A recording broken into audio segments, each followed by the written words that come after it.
Yes po mga kababayan, hindi po ito prank, isa na po akong Pugong Biyahero sponsor, at ito ay isang malaking karangalan na mapabilang sa napakaraming sponsors at supporters ni Sir Paul.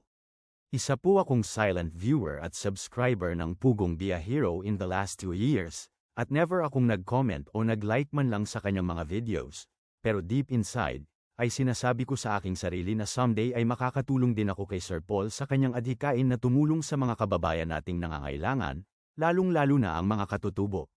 At ito nga, dumating na ang tamang panahon to break my silence at magiging active participant ng Pugong Biyahero. By any standard ay hindi po ako mayaman, pero ang sabi nga ni Mother Teresa, it is not how much we give, but how much love we put into giving. Well, sino po ba ang maswerteng bata na aking nasponsoran? Unang-una ay gusto ko munang magbigay ng brief na introduction about myself. Tawagin niyo na lang po ako sa aking Facebook name na Mang Gusting, o kaya ay ang aking YouTube name na The Igorot Investor. Isa akong katutubong Igorot na ipinanganak at lumaki sa kabundokan ng Cordillera sa Northern Luzon. Lumaki din ako sa hirap na walang pinagkaiba sa mga videos na pinapakita ni Sir Paul tungkol sa mga kababayan nating katutubo sa Mindanao, pero lumaban ako at nagtagumpay dahil may tumulong din sa akin na makatapos ng pag-aaral. Sa ngayon ay isa po akong Filipino-Canadian na naninirahan sa Vancouver, Canada. So, sino po ba ang aking e-sponsoran? Well, hayaan ko na lang na si Sir Paul ang magsabi, pero isa siyang batang katutubo na nai-vlog ni Pugong Biyahero kamakailang lang. Ano naman ang mga pwede kong maitulong sa Pugong Biyahero?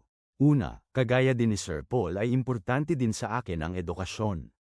I understand na ang edukasyon is not a guarantee of success, ibig sabihin ay hindi porket nakatapos ka na sa pag-aaral, ay aasenso ka na.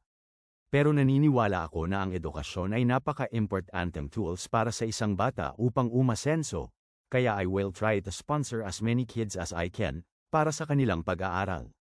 Pangalawa ay pabahay. A decent shelter is one of the basic needs in life, pero nakikita natin sa mga video ni Sir Paul, that their dwellings are way below human standard, kaya in the future ay gusto ko rin tumulong sa pabahay program ni Sir Paul. Ang pangatlo ay ang pagpapadala ng mga packages kagaya ng used clothings at school supplies para sa mga beneficiaries at scholars ng Pugong Biyahero. At ito lang po muna ang aking masasabi tungkol sa aking pakikipag-partner with Pugong Biyahero. Sana ay magbunga ito ng maraming success stories lalong-lalo na sa panig ng ating mga beneficiaries. Abangan nyo na lang po ang update kung sino itong batang katutubo na aking napili na bigyan ng pagkakataon na mag-aral ng maayos. Samantala, sa mga dati ko namang beneficiaries sa aking charity program ay huwag po kayong mag-alala dahil patuloy pa rin ang pagbibigay ko ng tulong. Hindi porket sumanib ako sa Pugong Biyahero ay stop na ang aking charity program, hindi po, instead, ang pakikipag-partner ko kay Sir Paul is an expansion of my charity program. At yun lang po mga kababayan ang maibabalita ko sa inyo.